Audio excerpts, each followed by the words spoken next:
Olá, meu nome é Augusto Quintino e eu venho apresentar um trabalho sobre desinfestação anaeróbica do solo para manejo de meloidógena javânica e de stromatina cepivra. O trabalho tem autoria da Ellen Canedo e orientação do professor Everaldo Antônio Lopes, da Universidade Federal de Viçosa, campus Rio Paranaíba. O método consiste na incorporação ao solo de um material orgânico facilmente decomponível, seguido da saturação desse solo com água e a cobertura desse solo com material plástico, aí evitando a troca gasosa com o meio externo,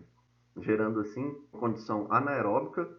com isso estimulando o crescimento de micro-organismos anaeróbicos facultativos, principalmente. Assim, própria falta de oxigênio no solo, o acúmulo de produtos tóxicos aí provenientes da decomposição anaeróbica e o próprio antagonismo dos micro-organismos anaeróbicos realiza, sim, controle de fitopatógenos habitantes de solo. Como podemos ver nessas tabelas, demonstrei diversos trabalhos provando a eficiência desse método em diversos patógenos, em diversas culturas, sendo diferida apenas a duração da SD e a fonte de carbono aplicada. Bom, em 2016 foi publicada uma meta-análise que demonstrou que a fonte de carbono líquida ela tem maior eficiência do que a fonte de um carbono sólido e que a duração da SD mais eficiente foi de 3 semanas. Esse trabalho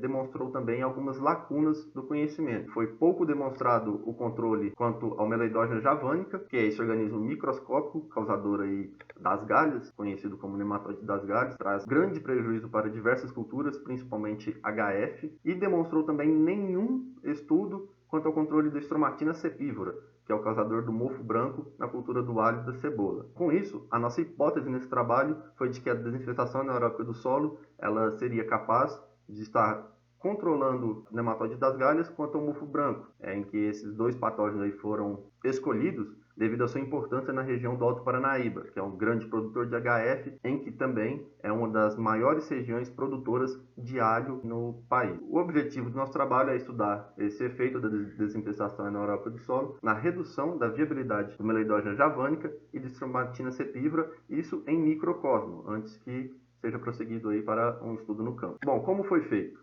Primeiro, um solo naturalmente infestado com meloidógena javânica foi coletado na região de Rio Paranaíba, em que o meloidógeno foi extraído e identificado com o método de PCR, foi homogeneizado em betoneira, depois dividido em 30 sacos plásticos contendo 9 kg de solo cada, e que desses 9 kg em cada saco foi retirado 1 kg para o plantio de uma cultura, para estar demonstrando a quantidade de galhas, devido à presença de ovos e também de juvenis no solo, e de meio quilo para identificação e quantificação dos juvenis de segundo estágio no solo, e que esse experimento foi realizado 2 vezes, diferindo do primeiro para o segundo, apenas na parte do plantio, que no primeiro foi realizado o plantio de alface, susceptível aos nematóides, e o segundo experimento foi realizado o plantio com tomate, também de uma variedade susceptível ao nematóide, em que o resultado foi de 19,5 galhas em média, formado aí por cada vaso, e no segundo experimento de 22,5 galhas. A extração do J2, proveniente dos meio quilo, foi expressa a cada 100 centímetros cúbicos,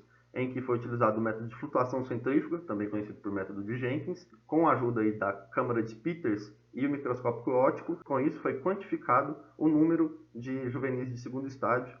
presentes em cada amostra, tendo no primeiro experimento uma média de 7 juvenis e no segundo experimento uma média de 9,7 juvenis a cada 100 centímetros cúbicos de solo. Quanto aos escleródios, eles foram coletados também na região do Rio Paranaíba, em diversas propriedades infestadas, passaram primeiro por uma quebra de dormência constitutiva, em que ficaram enterrados por aproximadamente 3 meses, e após isso foram destinados para uma bolsa de poliéster, utilizando o voal, e selado com ilhós de cortina. A abertura deste voal era menor do que o diâmetro dos escleródios, não permitindo assim que ele saísse dessas bolsas e permitindo que ele tenha contato com todo o sistema do solo, sendo que em cada bolsa foi colocado 15 escleródios e uma bolsa dessa para cada parcela, em que esse método já foi utilizado algumas vezes em outros experimentos e demonstrou um aproveitamento de mais de 90% da recuperação desses escleródios dentro da bolsa. Os tratamentos consistiu em 2 fontes de carbono, um etanol a 5% e sacarose a 5% da massa pelo volume de água, e 3 tratamentos controle, um solo não tratado, sem aplicação de nada, apenas água, sem a fonte de carbono, e também a autoclavagem, realizado 6 repetições, e que essa quantidade de água utilizado aí o volume foi determinado pela capacidade de campo do solo aí no momento do experimento, sendo que aí o volume do solo resultante, após ter tirado diversas amostras, até mesmo para a determinação da capacidade de campo, em que finalizou aí com 4,5 kg por saco plástico, e então nos tratamentos aplicados o etanol foi de 35 ml, completados aí com 665 ml de água, sacarose de 35 gramas, completado para os 700, e somente água, que era os 700 ml, que foi o volume necessário aí para estar saturando esse solo até sua capacidade de campo. Seguido da aplicação dos tratamentos, os sacos plásticos e as parcelas elas foram vedadas, mantidos na ausência da luz, com a ajuda de uma lona preta para que não ocorra a solarização.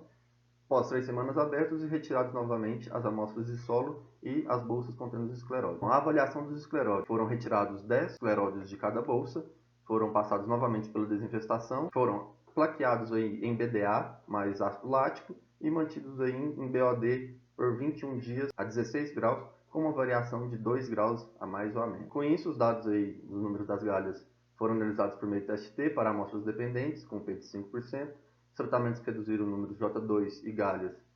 foram comparados entre si pelo teste Tukey a 5%, assim como a viabilidade de escleróide de esclerotina cepívora. E uma análise descritiva, aí por média de desvio padrão, foi usada para avaliar a redução de J2 no solo, devido à ausência de juvenis em algumas parcelas. Bom, e os resultados? Então, a redução aí de juvenis segundo estágio demonstrou controle de pelo menos 75% no primeiro experimento com o etanol e também uma máxima de 93,8% também no tratamento de etanol no segundo experimento, sendo que a sacarose a 5% se manteve aí entre essa eficiência, seguido pela água com 39% e 33% e o controle com 24% e 23%, e a autoclavagem com controle absoluto de 100%. Quanto à redução de número das galhas, tanto o tratamento com etanol quanto com água, em ambos os experimentos, resultou num controle de mais de 90%. Já na germinação dos escleróides, o controle com a sacarose a 5%, comparando os dois experimentos,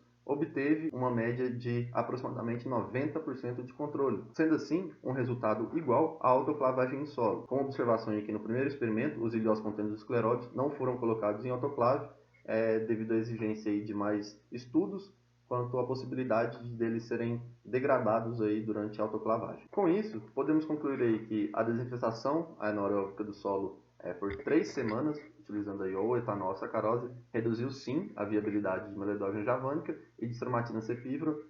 em microcosmo. A eficiência da técnica aí foi similar à autoclavagem do solo e apenas a saturação do solo com água aí por 3 semanas não reduziu a viabilidade dos escleródios e o efeito dele sobre o meloidógena javânica foi inferior à desinfestação anaeróbica do solo. Sendo assim, apenas a saturação não é suficiente para realizar um controle efetivo, sendo necessário posteriormente estudos para estar analisando a ação aí da desinfestação anaeróbica em si quanto a esses micro-organismos. Com isso, eu gostaria de estar agradecendo primeiramente ao professor Everaldo Lopes, que foi meu orientador durante todo esse trabalho,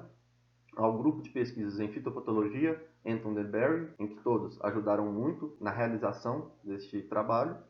à Universidade Federal de Viçosa, do campus Fio Paranaíba, onde todo o experimento foi conduzido, e à CNPq, por ser o órgão aí que foi o financiador desse projeto. Com isso, eu deixo meu muito obrigado aqui a todos, e aí está meu contato, caso tenham alguma dúvida, alguma sugestão, eu estou aí disponível para estar sanando qualquer dúvida aí pertinente ao trabalho. Muito obrigado mais uma vez.